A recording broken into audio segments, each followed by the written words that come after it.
বাক স্বাধীনতা পাই নাই, আমরা কথাই বলতে পারি না। কথা বলতে গেলে আমাদের ভয় পেতে হয়।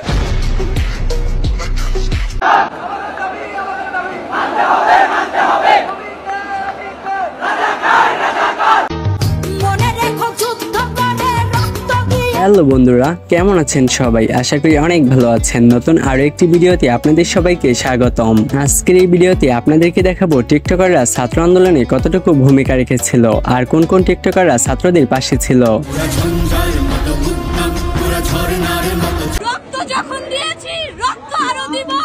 তো চলুন ভিডিওটিতে একটি লাইক দিয়ে মূল পর্বে যাওয়া যাক। এই সরকারের পদত্যাগটা কেন চাইছেন? আজকে তার পদত্যাগের জন্য আমরা দাঁড়িয়েছিলাম। হত্যাকাণ্ড হয়েছে, আমাদের ভাই বোনরা মরছে, সবকিছু তার নির্দেশেই হয়েছে। পুলিশকে সে যেভাবে নির্দেশ দিয়েছে, র্যাবকে সে, ছাত্রলীগকে সে যেভাবে নির্দেশ দিয়েছে, তারা তাদের মতোই কাজ করেছে। হ্যাঁ, টিকটকারদের মধ্যে সেও একজন। এই ছাত্র আন্দোলনে সবচেয়ে ভালো লেগেছে আরোহী মিমের আন্দোলন দেখে। দেশ কি আসলে স্বাধীন? আমার তো মনে হয় না স্বাধীন। আমরা কোনো স্বাধীন নাগরিক না।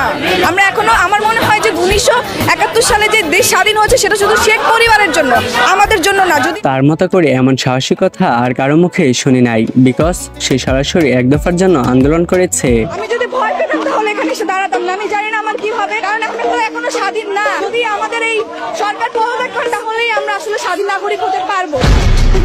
তার জন্যই সব টিকটকাররা হয়তো এই যুদ্ধে সাহস পেয়েছে। যেমন করে জীবনে মায়া ত্যাগ করে আন্দোলন করেছিল, ঠিক তেমনি আন্দোলনে জয়লাভ করে আনন্দ মিছিল করেছেন। এমনকি তিনি সাবেক প্রধানমন্ত্রী শেখ হাসিনাকেও ছাড়েন নাই। শেখ হাসিনা পালিয়ে গেছে, শেখ হাসিনা নাই, শেখ হাসিনা চলে গেছে, শেখ হাসিনা পালায় না। তবে আর যাই হোক, তার সাহসের প্রশংসা না করলেই নয়, সে এই ছাত্র আন্দোলনে অসম্ভব প্রতিবাদী সাহস দেখিয়েছে। এই সরকারের পদত্যাগটা কেন চাইছেন? আজকে তার পদত্যাগের জন্য আমরা দাঁড়িয়েছিলাম। হত্যাকাণ্ড হয়েছে, আমাদের ভাই বোনরা মরছে, সবকিছু তার নির্দেশেই হয়েছে। আর এই সাহসিকতার জন্য একটা লাইন বলে যান কমেন্ট বক্সে। হ্যাঁ, ইনি একজন টিকটকার, তার নাম আথে। সেও আন্দোলনে ভালোভাবেই মাঠ কাঁপিয়েছে।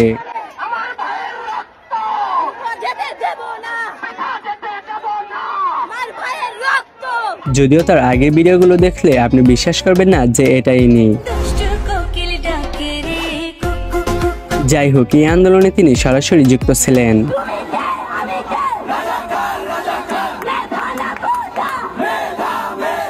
এমনকি সে ছাত্রলীগকেও ছাড়ে নাই।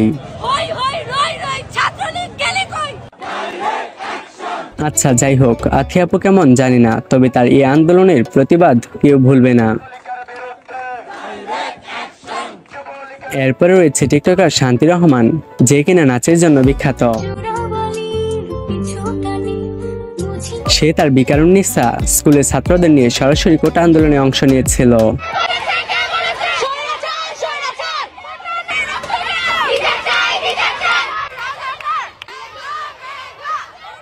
এছাড়াও সে আন্দোলন চলাকালীন সময়ে একটি সতর্কবার্তা জানিয়েছিল।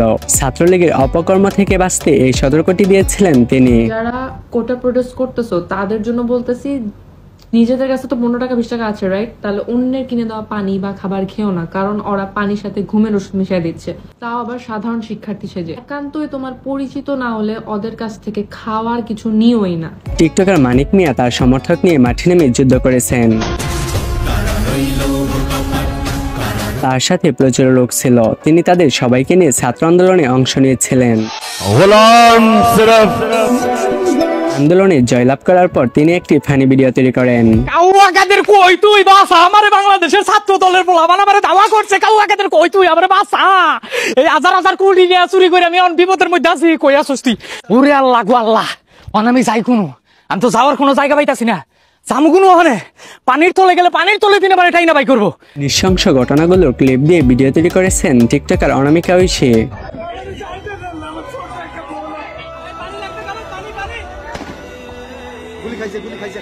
আন্দোলনকে ঘিরে তিনি কয়েকটি ভিডিও আপলোড দিয়েছেন টিকটকে।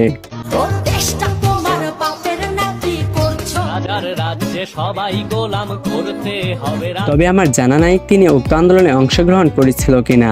আর যাই হোক, প্রখ্যাত ছিল। পানি লাগবে, পানি পানি আছে। মুগ্ধ আমাদের জন্য অনেকগুলো পানির বোতল রেখে গিয়েছে। টিকটকাররা অনলাইন জগতে ভালো আন্দোলন করেছে, ইউটিউবে টিকটকে প্রচুর সাড়া ফেলেছে। হ্যাঁ, ইনি হলেন জান্নাতুল মাওয়া। ছাত্র আন্দোলনে তিনি অংশগ্রহণ করেছিলেন। আন্দোলনে জয়লাভ করার পর মিছিল করেছেন তিনি।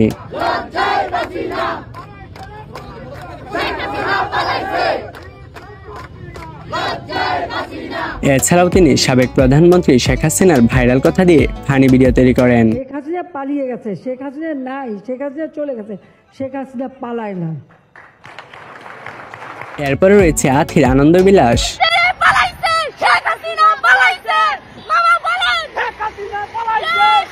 তো যাই হোক, এই আন্দোলনে অংশ নিয়েছিল প্রাঙ্কিং টিম। তাদের পুরো টিম নেমে এসেছিল এই আন্দোলনে, যেমন মিরাজ খান, শাইলা সাথী,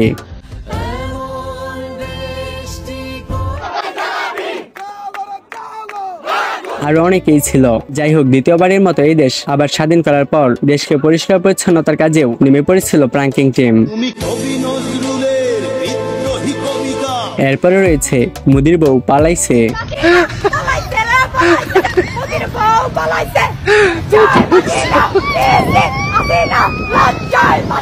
একাপত মোরা নিরন্ন গানে টিকটক করে পুরাই ভাইরাল।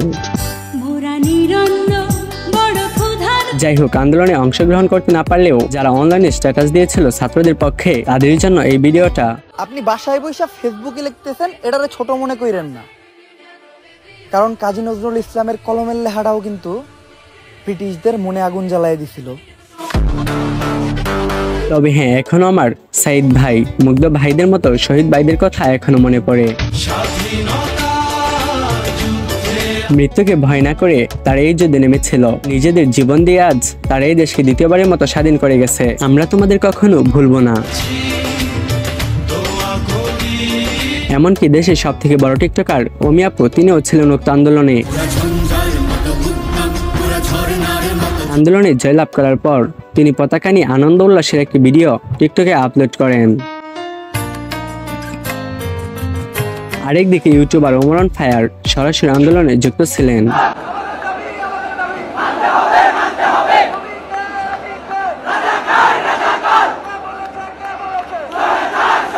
বর্তমানে তার টিকটকে ফলোয়ার সংখ্যা 8 মিলিয়ন। যদিও তিনি ইউটিউব থেকে মানুষের মন জয় করেছে, যাই হোক, তিনি আন্দোলনে প্রথম থেকেই যুক্ত ছিলেন।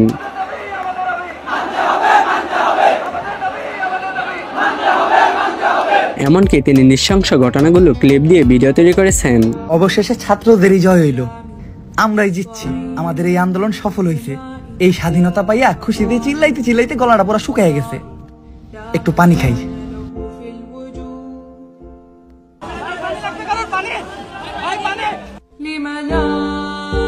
এছাড়াও শেখ হাসিনা মানুষের নির্থর দেহ রক্ত শুকানোর আগেই মেট্রো রেল নিয়ে কান্না করেছেন, যেটা ছিল খুবই ঘৃণাত্মক। মেট্রো রেলে কি আমি চড়বো? দিন রাত অক্লান্ত পরিশ্রম করেছি। এই অ্যালাইনমেন্ট আমি পরিবর্তন করে এমনভাবে করে দিয়েছি যেন দ্রুত সময় হয়। এই জবাবের কাউন্টার দিতে গিয়ে ওমর একটি টিকটক করেন, যেটা ছিল খুবই বেদনাদায়ক। যদি আমার কাছে অপশন থাকতো যে আমি কি হয়ে জন্ম নিতে চাই, তাহলে আমি হতাম মেট্রো রেল। হ্যাঁ, আমি ওমরের সাথে একমত। এই ছাত্র আন্দোলনে শত শত মানুষের জীবন গেল, তার খবর নিল না। নেটও ঠিক হইল, দেশের পরিস্থিতিও অনেকটা স্বাভাবিক হইল, কোটারও রায় হইল। মাঝখান দিয়ে আমাদের মায়েরা শুধু তাদের সন্তানদের হারাইলো। হ্যাঁ, সবকিছু তো শেষ হলো, মাঝখান দিয়ে মায়েরা সন্তান হারাইলো। যাই হোক, ছাত্র আন্দোলনে বাংলাদেশ দ্বিতীয়বারের মতো আবার স্বাধীন হলো। আজকের ভিডিও এই পর্যন্তই। দেখা হবে আবার আপনাদের সাথে নতুন কোনো ভিডিওতে। আল্লাহ হাফেজ।